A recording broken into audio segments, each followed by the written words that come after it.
Hi friends, எல்லோருக்கும் வணக்கம். எல்லோரும் நல்லா இருக்கீங்களா ஃப்ரெண்ட்ஸ்?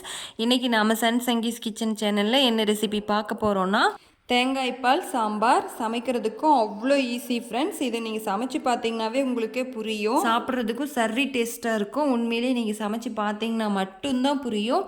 வாங்க இதை எப்படி சமைக்கலாம் அப்படிங்கிறத பார்க்கலாம். ஃபஸ்ட்டு நாம் தேங்காவை பீஸாக கட் பண்ணி எடுத்து வச்சுக்கலாம். அடுத்தது உருளைக்கிழங்கு வேக வச்சு இது மாதிரி மசிச்சு வச்சுக்கலாம்.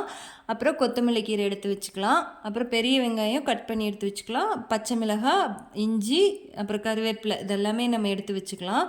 இப்போ நம்ம தேங்காய் பால் ரெடி பண்ணணும். தேங்காய் பால் எப்படி ரெடி பண்ணலாம்? தேங்காய் மிக்சி ஜாரில் போட்டுட்டு அந்த இஞ்சி வச்சுருந்தோம்ல, இஞ்சியும் அந்த தேங்காய் கூடவே நாம் மிக்சி ஜாரில் போட்டுக்கணும்.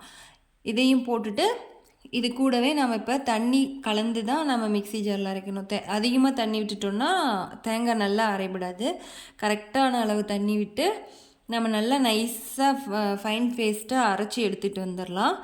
அரைச்சிட்டு வந்துட்டு இதை ஒரு ஜூஸர் வடி இருந்ததுன்னா நம்ம ஜூஸர் வடியில் ஊற்றிட்டு இதை நம்ம ஃபஸ்ட்டு தேங்காய் பால் மட்டும் எடுத்தோன்னா போதும். நல்லா வடித்து எடுத்துக்கலாம். ஃபஸ்ட்டு தேங்காய் பாலே போதும்.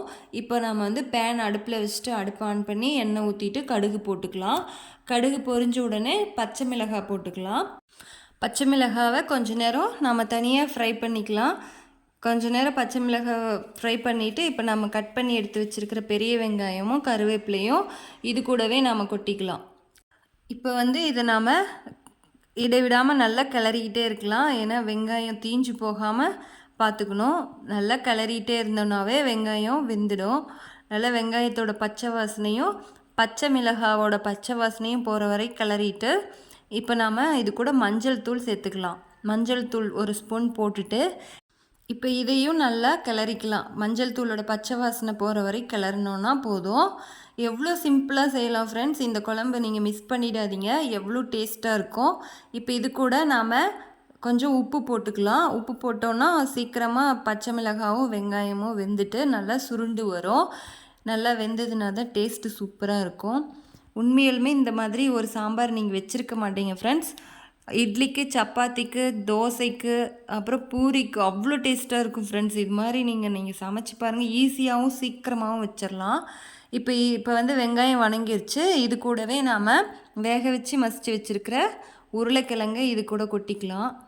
உருளைக்கிழங்கை கொட்டிட்டு நாம் நல்லா அழுத்தம் கொடுத்து நல்லா வெங்காயத்தோட உருளைக்கிழங்கு கலங்குற மாதிரி நல்லா கிளறிட்டே இருக்கலாம். நல்லா கிளறிட்டே இருந்தோன்னா தான் வெங்காயமும் உருளைக்கிழங்கும் நல்லா கலந்து வரும். கலந்ததுன்னா டேஸ்ட்டு சூப்பராக இருக்கும். உண்மையிலே இந்த மாதிரி டேஸ்ட்டு நீங்கள் சமைச்சிருப்பீங்களான்னு தெரில. சமைச்சு பார்த்தீங்கன்னா டேஸ்ட் எப்படி இருக்குன்ட்டு நீங்கள் எனக்கு கமெண்ட் பண்ணுங்கள் ஃப்ரெண்ட்ஸ். சூப்பர் டேஸ்ட்டாக இருந்துச்சுன்னா உண்மையிலே எனக்கு சப்ஸ்கிரைப் பண்ணுங்கள் ஃப்ரெண்ட்ஸ். நல்லா கலந்துக்கலாம் ஃப்ரெண்ட்ஸ். உருளைக்கிழங்கும் வெங்காயமும் கலந்ததுக்கப்புறமா தான் நாம் எடுத்து வச்சுருந்தோம்ல தேங்காய் பால், அதை நாம் இப்போ இது கூட சேர்த்திக்க போகிறோம். தேங்காய் பால் நாம் ஃபஸ்ட்டு தேங்காய் பாலை தான் சேர்த்திக்கிறோம். 2வது தேங்காய் பால் நம்ம எடுக்கவே இல்லை. அதனால் ஃபஸ்ட்டு தேங்காய் பாலை மட்டும் நாம் அதில் ஊற்றிட்டு நல்லா கிளறிக்கலாம். இது வெங்காயம், உருளைக்கிழங்கு, தேங்காய் பால் 3மே நல்லா கலந்துக்கிற மாதிரி நல்லா கலக்கி விட்டுக்கலாம். கொஞ்சம் நல்லாவே நீங்கள் கிளறிக்கோங்க. நல்லா திக்கான சாம்பாரை தான் நாம் இன்றைக்கி செய்ய போகிறோம். இன்னும் நல்லா உங்களுக்கு கிரேவி மாதிரி இன்னும் திக்காக வேணும் அப்படின்னா உங்கள்கிட்ட கடலை மாவு இருந்துச்சுன்னா அதை கொஞ்சமாக தண்ணி விட்டு கரைச்சி இதில் ஊற்றிட்டு அது கூட கலந்துட்டிங்கன்னா போதும். கொஞ்சம் நல்லா திக்காயிடும். இந்த டேஸ்ட்டு உங்களுக்கு உண்மையிலே சூப்பராக இருக்கும். நீங்கள் செஞ்சு பார்த்தீங்கன்னாவே புரியும்.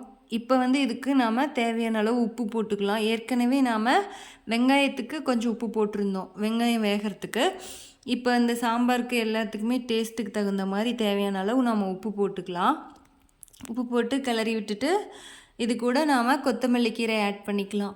இப்போ இந்த சாம்பார் ஃப்ரெண்ட்ஸ் கொதிக்கக்கூடாது. கொதிக்கிறதுக்கு முன்னாடி ஸ்டேஜில் நாம் அடுப்பை ஆஃப் பண்ணிக்கணும். கொதிச்சிருச்சுன்னா தேங்காய் பால் பிரிஞ்சு போயிடும்.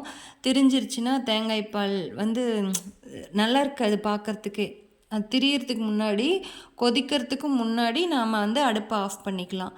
அவ்வளோதான் ஃப்ரெண்ட்ஸ். இப்போ நம்ம தேங்காய் பால் சாம்பார் வந்து ரெடி பண்ணிட்டோம். எவ்வளோ எவ்வளோ ஈஸியாக, எவ்வளோ சீக்கிரமாக, எவ்வளோ ஃபாஸ்ட்டாக வச்சோன்னு உங்களுக்கே தெரியும். நீங்கள் இதை சமைச்சு பார்த்தீங்கன்னாவே உங்களுக்கே எவ்வளோ ஃபாஸ்ட்டாக வச்சுருக்கோம் அப்படிங்கிறது. பொறுமையாக தான் செஞ்சோம், ஃபாஸ்ட்டாக சீக்கிரம் ரெடி ஆயிடும் இந்த தேங்காய் பால் சாம்பார்.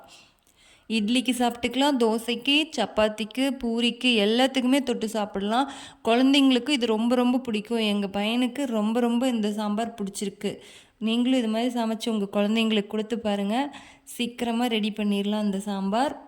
சமைச்சு பார்த்துட்டு இந்த டேஸ்ட் உங்களுக்கு பிடிச்சிருந்ததுன்னா லைக் பண்ணுங்கள் ஃப்ரெண்ட்ஸ். இந்த வீடியோ வந்து உங்கள் ஃப்ரெண்ட்ஸ்க்கெலாம் அனுப்பி ஷேர் பண்ணுங்கள் ஃப்ரெண்ட்ஸ். கமெண்ட் பண்ணுங்கள், மறக்காமல் சப்ஸ்கிரைப் பண்ணுங்கள். தேங்க்யூ.